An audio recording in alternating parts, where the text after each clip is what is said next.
नमस्कार, आप देख रहे हैं दैनिक चिंतक।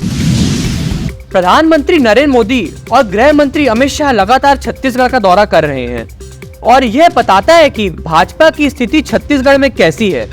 पिछले कुछ महीनों में गृह मंत्री अमित शाह कई बार छत्तीसगढ़ आ चुके हैं और प्रधानमंत्री नरेंद्र मोदी का 3 महीने में तीसरी बार छत्तीसगढ़ आगमन हुआ है। इतनी जल्दी प्रधानमंत्री नरेंद्र मोदी का छत्तीसगढ़ आगमन कभी नहीं हुआ है।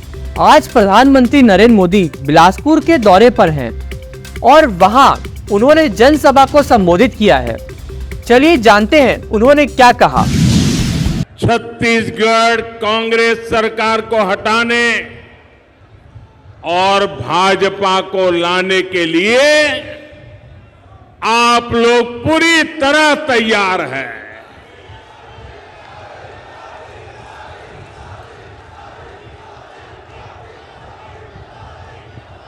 मेरे परिवारजनों, पीएससी घोटाला, ये पीएससी घोटाला तो यहां के युवाओं के साथ बहुत बड़ा धोखा है। कांग्रेस की कुनीति को छत्तीसगढ़ के नौजवान भुगत रहे हैं। जिनकी नौकरी लगी उनके सामने भी अनिश्चितता और जिनको बाहर किया गया उनके साथ अन्याय। मैं छत्तीसगढ़ के युवाओं को आश्वस्त करता हूं, जो भी इसके दोषी है, मेरे नौजवान लिख के रखो, जो भी इनके दोषी है, भाजपा सरकार बनते ही उन पर कठोर कार्रवाई होगी।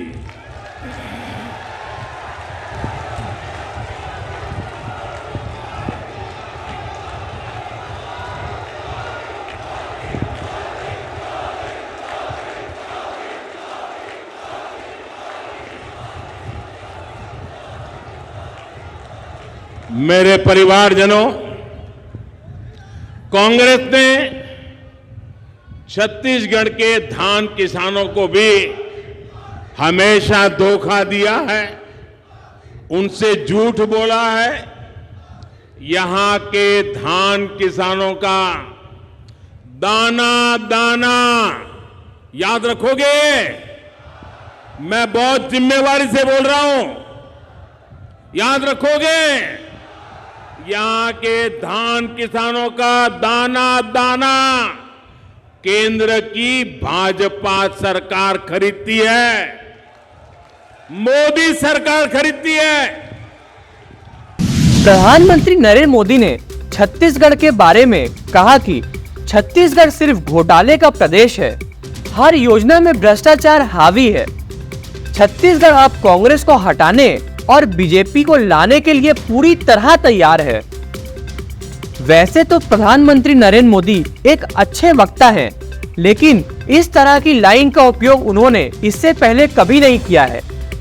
आप लोगों ने कई बार इस बात को ध्यान दिया होगा कि प्रधानमंत्री नरेंद्र मोदी पहले मेरे भाइयों और बहनों कहा करते थे, लेकिन आजकल उन्होंने एक नई लाइन का उपयोग करना शुरू किया है। मेरे परिवारजनों, इस लाइन का उपयोग करना प्रधानमंत्री नरेंद्र मोदी ने लाल किला से 15 अगस्त को राष्ट्र को संबोधित करते हुए कहा था।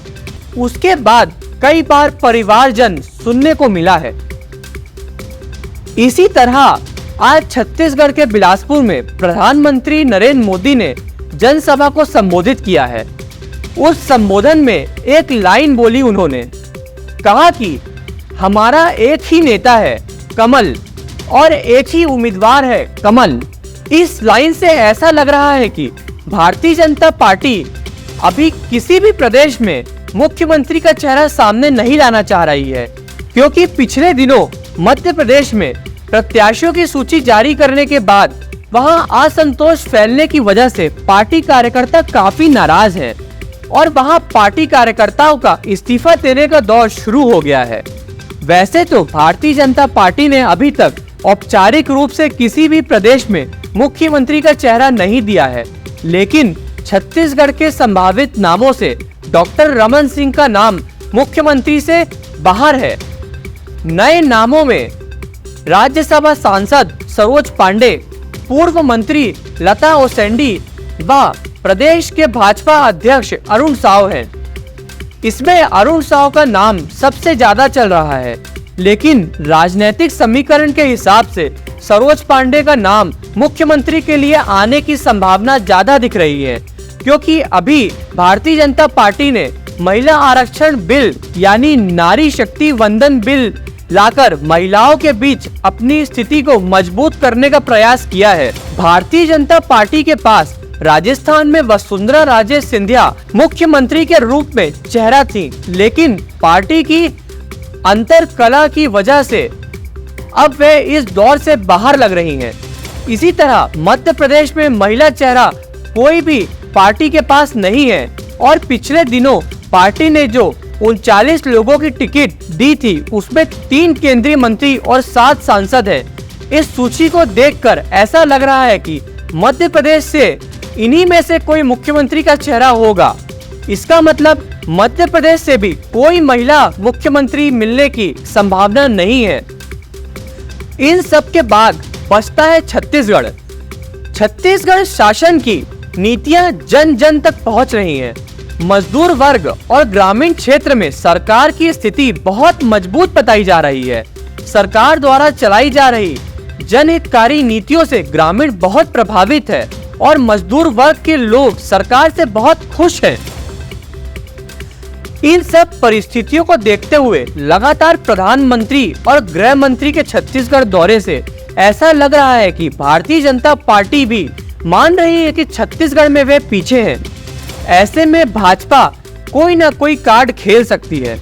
ऐसी स्थिति में भारतीय जनता पार्टी के पास नारी शक्ति वंदन बिल का कार्ड हो सकता है और उसके लिए छत्तीसगढ़ में राज्यसभा सांसद सरोज पांडे हो सकती है। सरोज पांडे दुर्ग नगर निगम में 2 बार महापौर रह चुकी है और वैशाली नगर विधानसभा की विधायिका भी रह चुकी है।